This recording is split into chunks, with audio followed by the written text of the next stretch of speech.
Over the past few months, the most worrying trend in Brawl Stars has emerged. But what is it? How exactly did it emerge? And why did it emerge? Kick back, relax, ask Fong for some popcorn, and enjoy this video. Let me set the scene. It's October 2023, and the 169 gem Brawl Pass and Chromatic Brawlers are still in the game. The last update brought 2 Brawlers to the game. Pearl, a Chromatic Brawler that is the Brawl Pass Brawler, and Chuck, a Mythic Brawler who released in October. The release of Chuck in October is where I believe the trend officially began. Chuck released in a completely unique way that had never been done with any other brawler before. He originally released with an early access bundle. An early access bundle is a bundle that can only be bought for money and allows you to get the brawler earlier than anyone else who has not bought the bundle.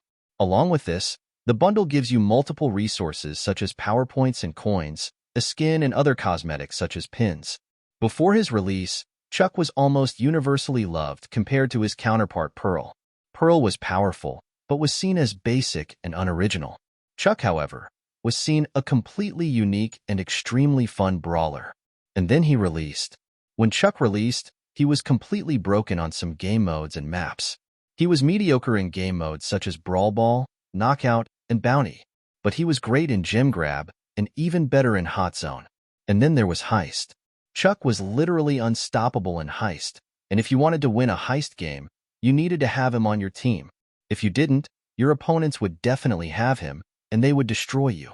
His very concept of being able to rush to the opponent's safe with almost no consequence and rush back to defend is conceptually broken in a game mode like Heist, which is built around slowly pushing up to reach the opponent's safe. Chuck soon got a small nerf to his supercharge, which was that he no longer respawned with his super fully charged. This, of course, was like trying to stop a raging inferno with a puddle, or something of that nature. But anyways, Chuck continued to be an absolute menace in those game modes mentioned earlier, though he slowly became easier to counter, as more people understood his patterns, and with the release of more hypercharges, Chuck slowly fell out of the meta. However, he still is a very strong pick in Heist, and is arguably the best non-hypercharged brawler to play in Heist. The next brawler to release after Chuck was Kit.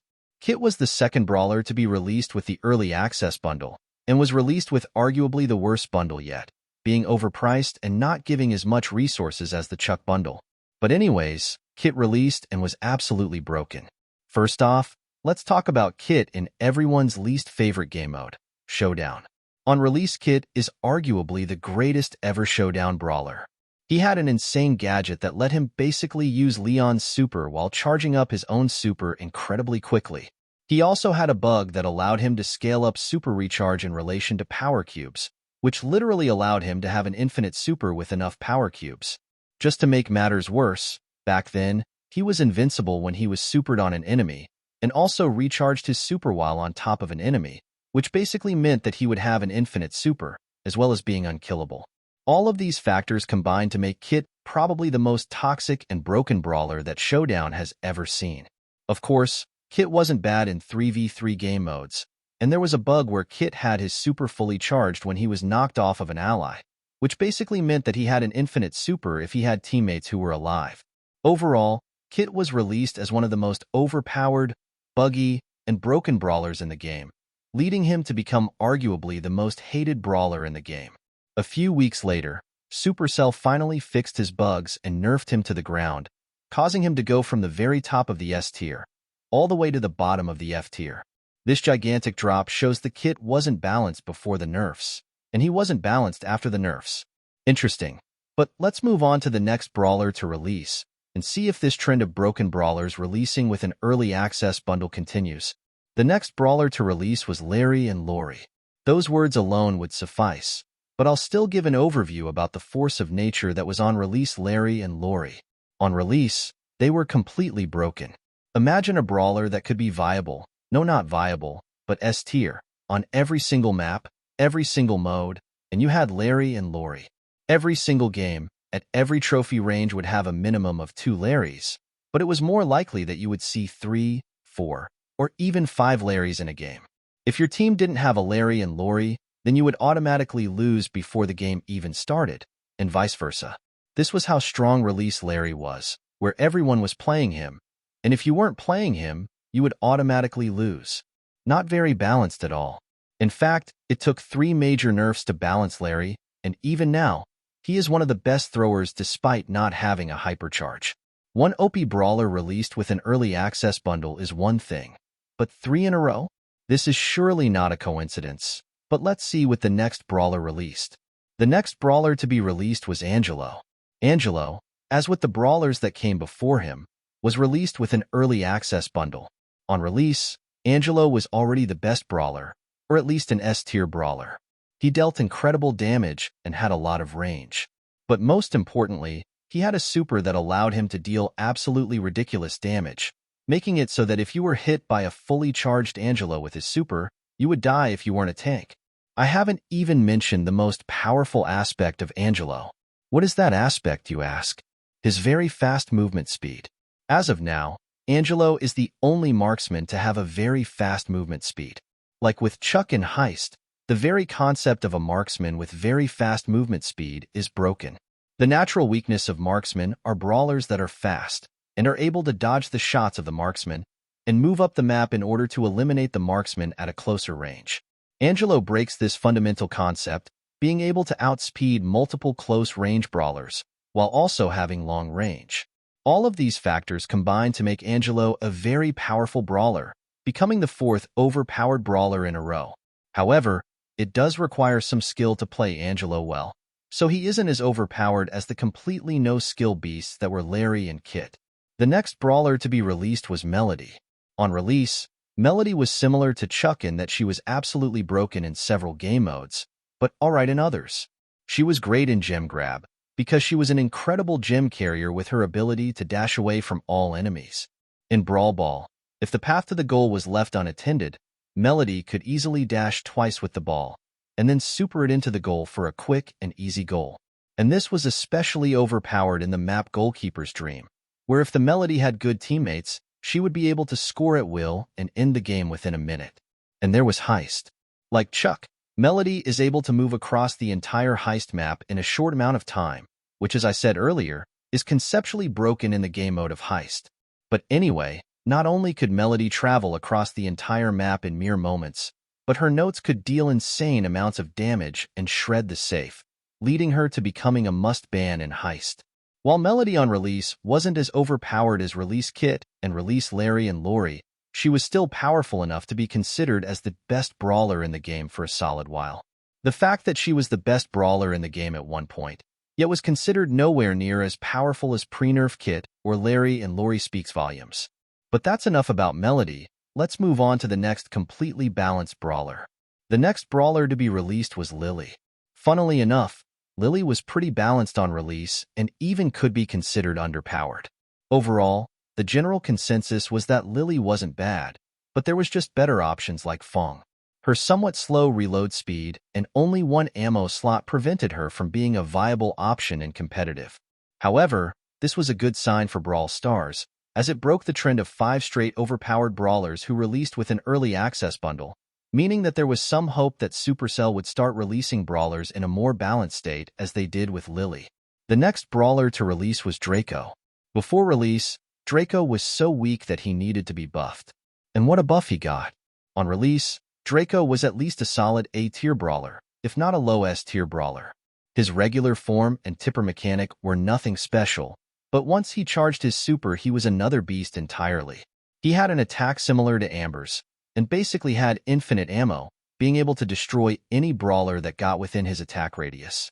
He could also recharge his super while in his alternate form, leading to him being insanely powerful with chaining supers. He also had one of the best gadgets in the game in Last Stand, which allowed him to not be able to fall under 1 health for 2 seconds, essentially making him invincible when he should have died. Overall, Draco was released as a powerful A-tier brawler, continuing at least somewhat the trend of Brawl Stars releasing powerful brawlers with early access bundles. The final brawler to be released as of July 2024 was Barry. Barry is a support, a thrower, and a controller at the same time, fulfilling many roles for a team such as healing, throwing, and being able to control large areas with his attack's ability to stay on the ground for what seems like an eternity. His ability to fulfill so many roles makes him great in a lot of game modes, and the current meta being centered around a tank makes supports be more valuable, which extends to Barry. Used in tandem with Frank, Barry can keep Frank alive with his insane healing abilities, while also fulfilling his other roles such as dealing damage and controlling areas, translating to a very powerful team comp. I mentioned his ability to be a support, artillery, and controller, but I didn't mention that he can be an insane damage dealer. While he doesn't seem like a damage dealer in many game modes, he deals absolutely insane damage to the safe and heist. In fact, just one of his attacks can deal around 10% of damage to the heist safe. If the heist game mode wasn't cooked before, it is definitely cooked now. Combine this with every other role that Barry can fulfill, and you can see why he is such a powerful brawler and could be considered broken.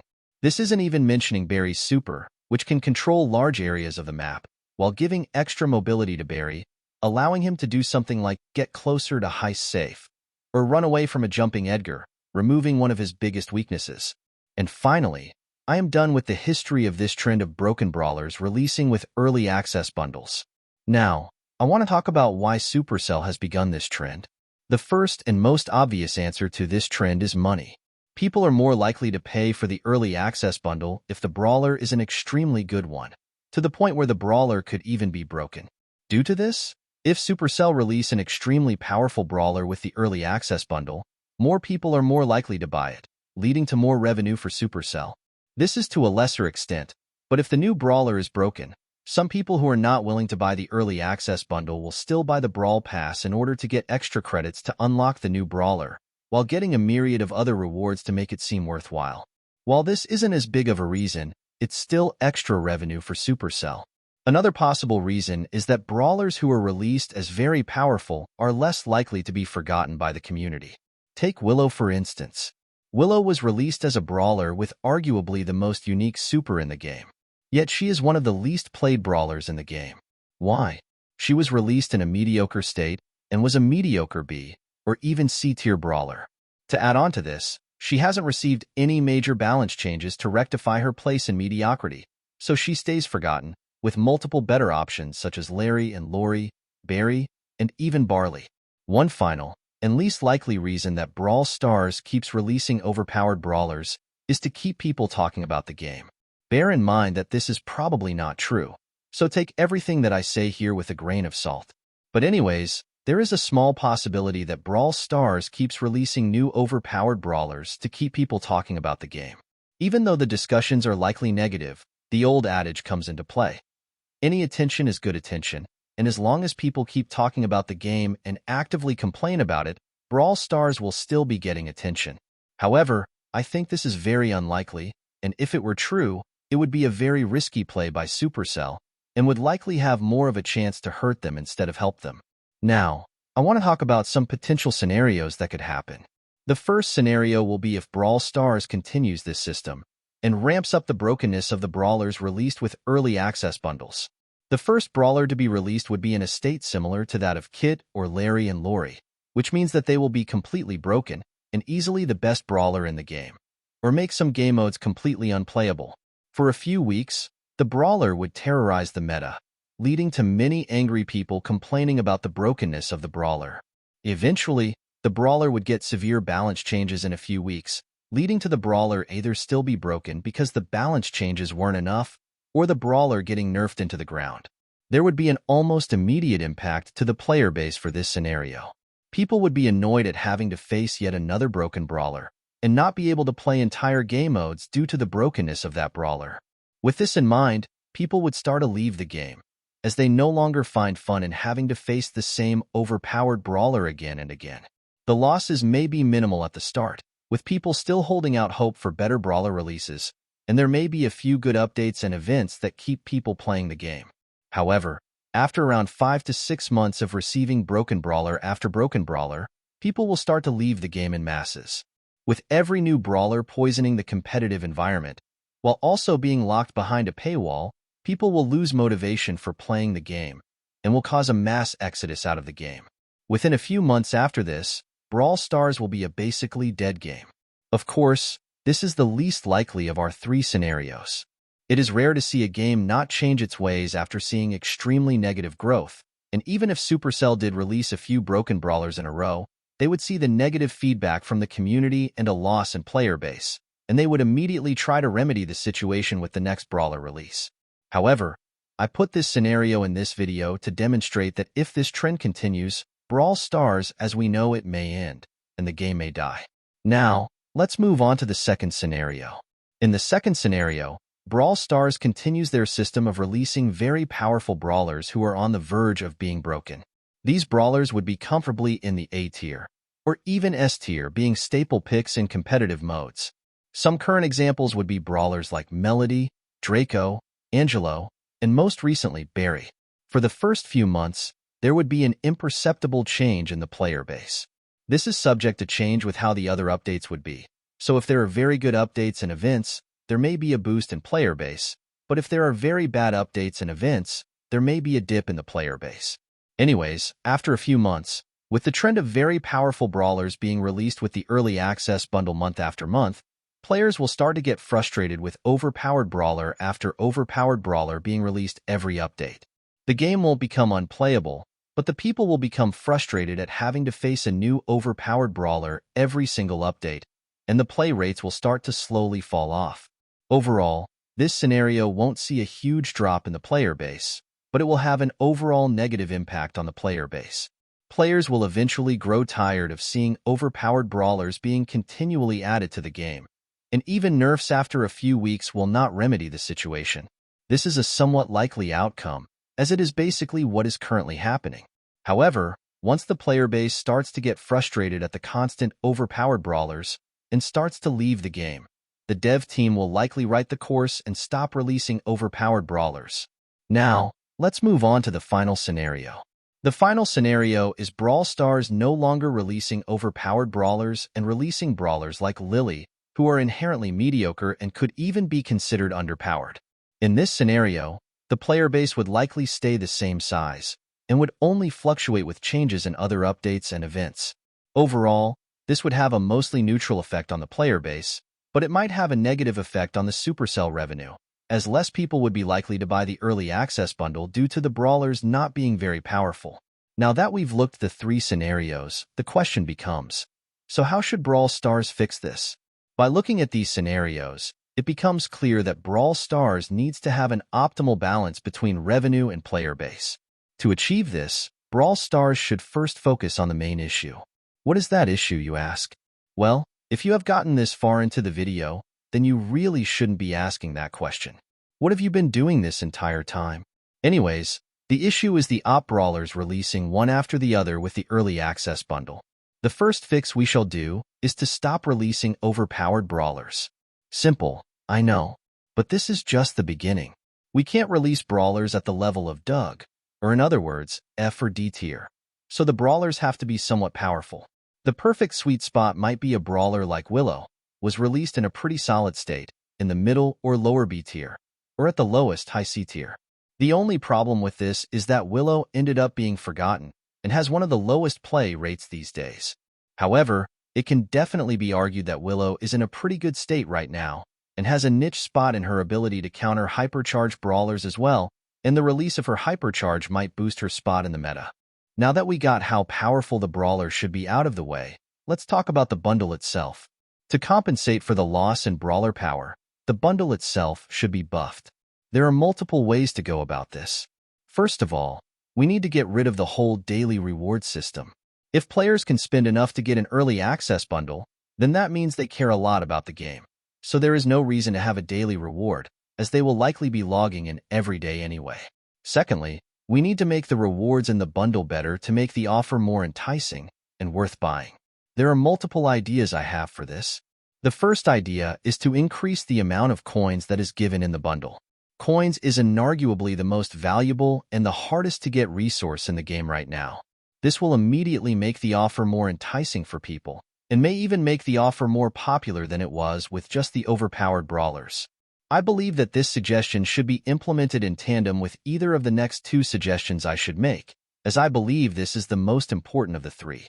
The next suggestion I have is to add star drops into the bundle, more specifically, legendary star drops, or multiple mythic ones.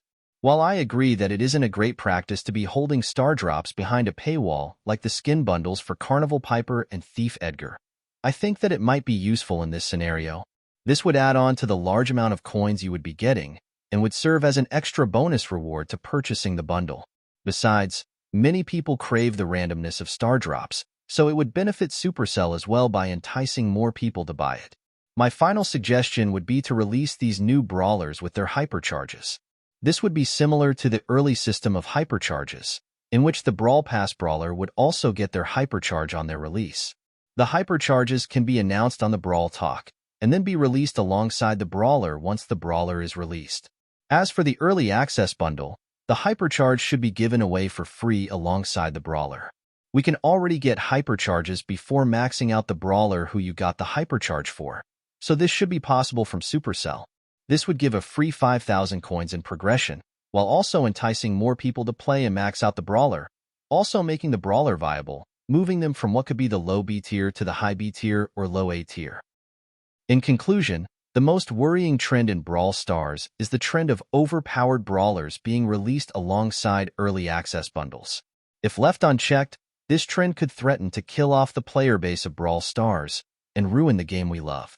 However, it can be fixed with the release of more balanced brawlers that may not be the best competitively, though they are good enough to stand a chance in ladder and ranked, though this may be easier said than done. Finally, Brawl Stars should also focus on reworking their early access bundle to be more enticing to players, by having more resources for players to use to compensate for the release of less powerful brawlers. Thanks for watching. Watch this video, or this playlist, or join the Discord server.